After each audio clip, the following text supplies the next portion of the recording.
Good evening. Hi, I'm John from rusticpinesmn.com, and we're out here in the carport that we plasticed off for the winter time.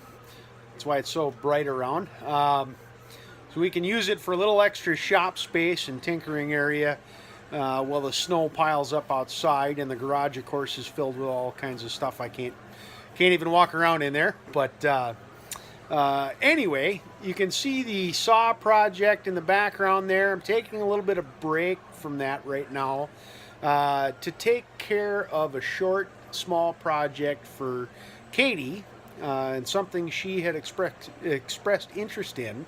And her birthday's coming up in May, and I thought, I can give her gift a little bit early, and she'll have something fun to do, hopefully for years to come. It'll also give me a little bit of time out here in the shop to tinker, which everybody loves. And without further ado, I'll show you what I'm doing. You might recognize this, you might not. This is what they call a tenon cutter. If you've seen log furniture at all, this is what cuts the tenon on the end of the logs, and then you drill a hole in the corresponding pieces, which we call a mortise, and that receives the tenon and makes the nifty Adirondack chairs and bed frames and who knows what, whatever you want, tables. Anyway, it's a little bit expensive depending on what brand you get and what quality you get. They have curved shoulders and tapered shoulders. I happen to get a tapered shoulder.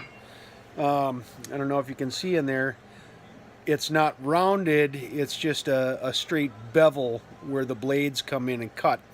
I like that because the blades are really easy to sharpen, and if they're easy to sharpen, I have to buy less of them. So those are the ones I bought. I think I paid about $360 on Amazon for a set of 3, 2-inch, 1.5-inch, and 1-inch, which will do a pretty good range. I might drop down and get a 3/4-inch, depending on how well we do with them. We switch arms here with the camera a little bit. So anyway, the other thing you need to use this is, I picked up at Menards Performax 9-amp heavy-duty drill for like mixing mud and stuff like that. It was $54.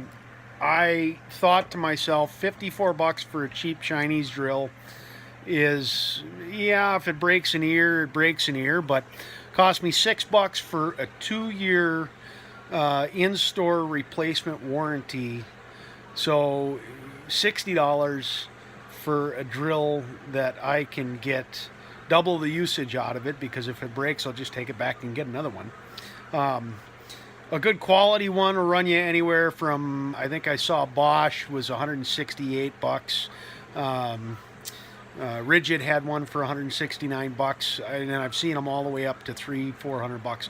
The important thing is 0 to 500 RPMs. You get up there in the 1200 RPM size, and it's not going to do you a whole lot of good.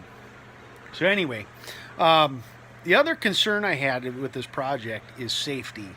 Kind of a safety-minded guy. You wouldn't think it, but I am. And I also like to engineer things to make them easier to use. And I know from running drills like that before, whether you're running a mixing paddle or whatever, they have a lot of torque, and they're running at a low RPM. So if a bit were to catch, it would transfer that torque not to the branch, but all the way up to the arms of whoever's running the drill. And I don't want to put Katie in harm's way in any way, shape, or form. So I thought, okay, I can make this easy and fun for her, and I can do it with stuff I've got around the house. So what I did is I went out in the garage, and I don't know if you've ever heard of 80/20 ink, but 80/20 is what they call the man's erector set. I'll show you what it is. This is an aluminum extrusion, and they kind of have brackets and bolts and everything else that you can interlock them together, and make some rigid framing pretty quick and easy without having to do any welding and without a whole lot of cutting or drilling and tapping and stuff like that. I've used it extensively at my work, and it works really, really well. So these were some leftovers I snagged from old jobs at work, and one of the things I grabbed is these little guys right here. This is a linear slide.